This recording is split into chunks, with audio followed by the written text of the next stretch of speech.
Welcome to this explainer. Today, we're unpacking a really intense, incredibly fascinating audio source that dives deep into a dark psychological phenomenon.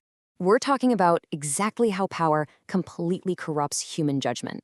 The source we're looking at lays out this gripping, almost dystopian narrative about surveillance, authority, and just how fragile the truth really is. So let's break down this complex thought experiment, shall we? To really get into this, we need to frame our source material around one chilling question.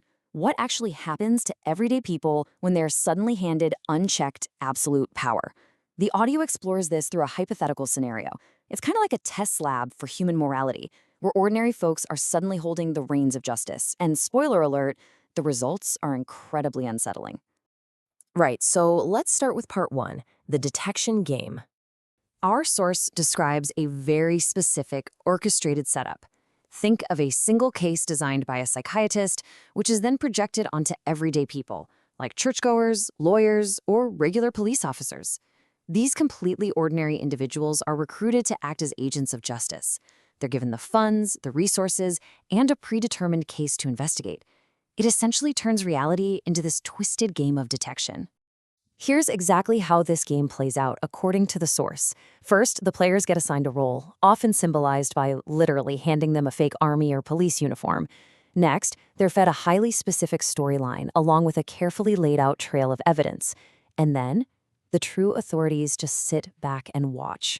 They're observing to see how impartially these newly minted investigators act, and crucially, how much suffering and punishment they're willing to dish out based on the supposed crime. Moving on to section 2, we look at the intoxication of authority. The source digs into the massive psychological shift that happens the very second someone gets a taste of power.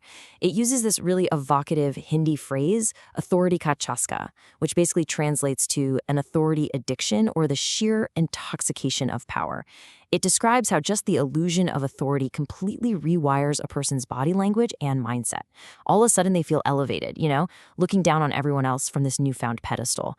And what's wild is that the source notes even totally untrained people. Once they put on that uniform and are told they're in charge, they become dangerously obsessed with their roles.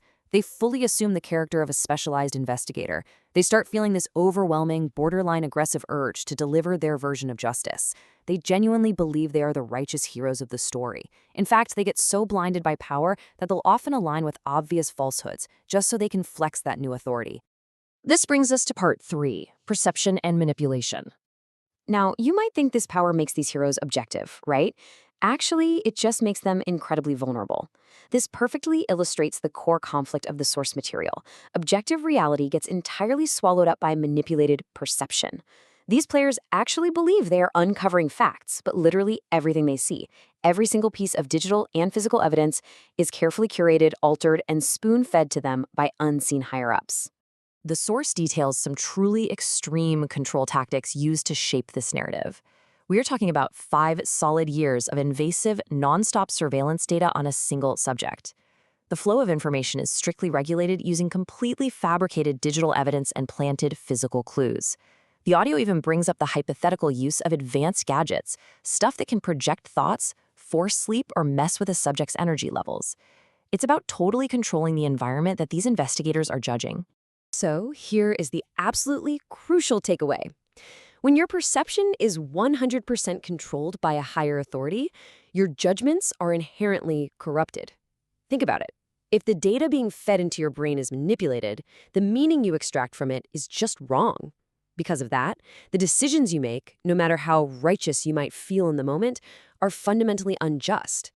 That leads us to section 4, the cost of surveillance.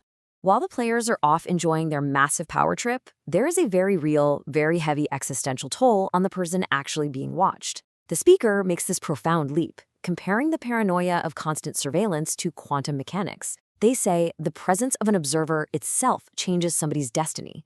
Just like how observing a particle changes its behavior in physics, constantly watching and judging a human being actively unravels their reality and literally alters their destiny.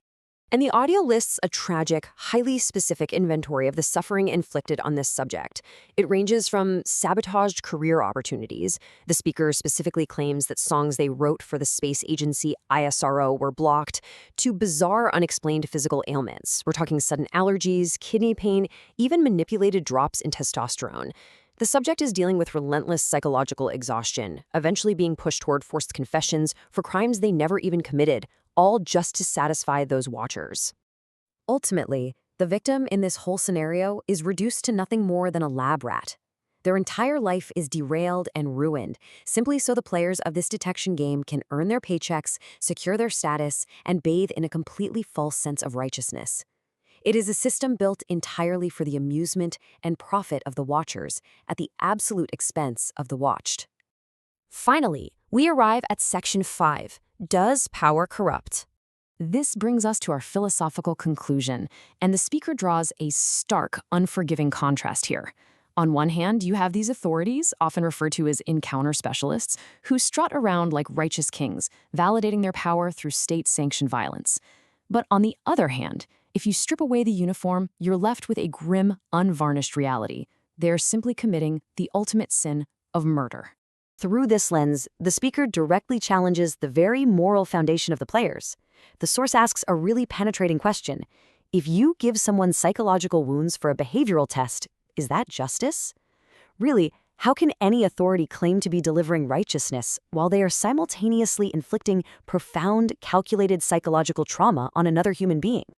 Looking objectively at this entire narrative, the overarching theme is just crystal clear.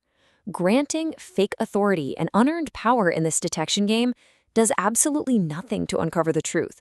All it does is empower the corrupt. It feeds their egos while systematically destroying the lives of the innocent subjects trapped in their web. We've navigated through a pretty dark, complex theory of surveillance, authority addiction, and psychological manipulation today, and I want to leave you with this provocative thought to ponder regarding the true nature of absolute power. If you must completely destroy someone to prove your version of justice, are you truly just, or are you just corrupt?